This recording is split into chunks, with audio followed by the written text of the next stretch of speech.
والديمقراطية في الشرق الأوسط. رافائيل لوزون من يهود ليبيا، هو رئيس تشيرمان تبع جوس اوف ليبيا ان يو كي، رئيس يهود ليبيا في الولايات المتحدة في يونايتد كينغدوم بريطانيا، وأيضا نائب رئيس رابطة يهود ليبيا العالمية. أستاذ رافائيل، كم عدد يهود ليبيا الذين خرجوا من ليبيا واليوم غير موجودين إطلاقا، قبل أن أسألك عن إلى عودتهم الداعية رجوعهم إلى البلد؟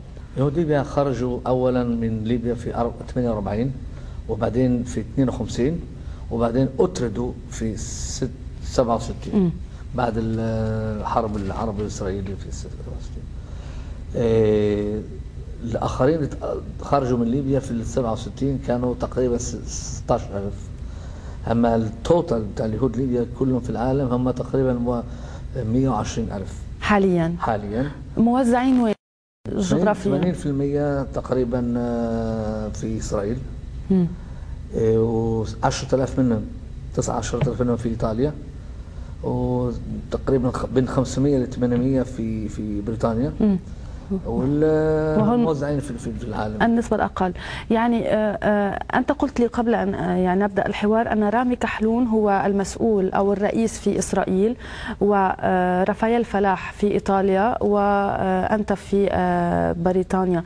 التواصل بينكم وبين يهود إسرائيل هو يعني وفقا لانتمائهم الإسرائيلي أم لانتمائهم الليبي؟ يعني هل هم أصبحوا يعني إسرائيليين يحملون الجنسية الإسرائيلية؟ طبعا هم عندهم كلهم الجنسية الإسرائيلية، وفي هذه يعني نقطة اللي هم في إسرائيل تقريبا 40 و 45 سنة، وبس سمعوا ستيتمنت بتاع القذافي اللي قال يهود ليبيا ارجعوا في ليبيا، خطاب القذافي الذي يدعو إليه.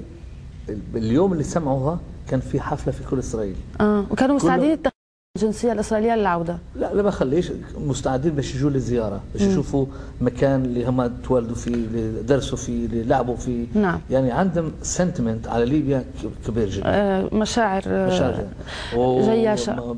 نعم. بقول لك حاجة يعني جديدة، رئيس البوليس إسرائيل هو من بنغازي ليبيا. ليبي متوالد في بنغازي. طيب يعني هناك دعوات عديدة من سيف الإسلام والعقيد القذافي بأن تعودوا إلى ليبيا، ولكن نحن نعرف أنه هناك عرقلة من قبل مخابرات موسى كوسة، أدري يعني إذا كانت المعلومة صحيحة، هل لك أن تعلق عليها؟ يعني لماذا بقيت الدعوة شفوية وليست كتابيا؟ لغاية اليوم في ستيتمنت يعني هلبة اليهود ارجعوا، اما مش مترجم لفاكتس لوقائع. انا شخصيا انا ممثل عائله الاولى في ليبيا اللي قتلوا 8 انفار من عائله في ليبيا، وطلبت 4 مرات السنه الاخرى تشييع نروح نزور في ليبيا، وطلبت القائد الثوره القذافي يعطيني الفرصه بنجيب العظم البونز بتاع ال8 عائلتي اللي قتلوا ومدفونين في خارج ليبيا، في ليبيا، باش نجيبهم في خارج ليبيا باش نعطيهم يعني هاو كول بيريال، مدافن كيف يعني الدين اليهودي، على الطريقه اليهوديه. ما فيش اي. طيب استاذ رافائيل، يعني عادة إسرائيل تخترق الأنظمة العربية إن كان على الأرض مباشرة أو عبر اتفاقيات سلام أو عبر الموساد وأجهزة المخابرات. ما الذي يمنع أو ما الذي يحصن النظام الليبي من اختراق إسرائيل عبر يهود ليبيا الموجودين بإسرائيل أو خارج إسرائيل؟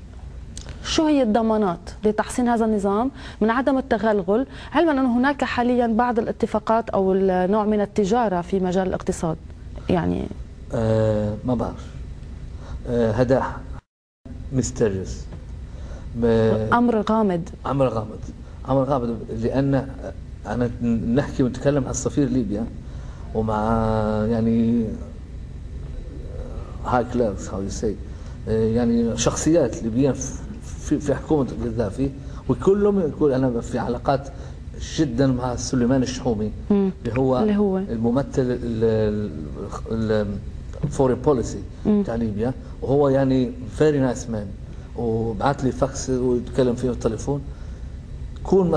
كون بيشنت، كون صبور، انه هون الحق. وين صبور؟ احنا 37 سنه برا من ليبيا، ومش بعد ما فيش اي يهود ليبي في 37 سنه اللي قال اي ستيتمنت نيجاتيف ضد ليبيا. في ليبيا تعرضت للحصار، ولكن بعد قضيه لوكربي اصبحت العلاقات، يعني اصبحت ليبيا مفتوحه للمجتمع الدولي. هل يقال انه يهود ليبيا الموجودين في ايطاليا او الرابطه بحد ذاتها لعبت دورا في انفتاح ليبيا او تفعيل دورها في المجتمع الدولي؟